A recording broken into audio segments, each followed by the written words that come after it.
రానున్న చుక్కలే విన్నా గాని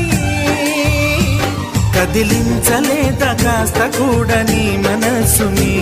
పరదాలు దాటి ఒక్కసారి పలకరించవేమి అందరినీ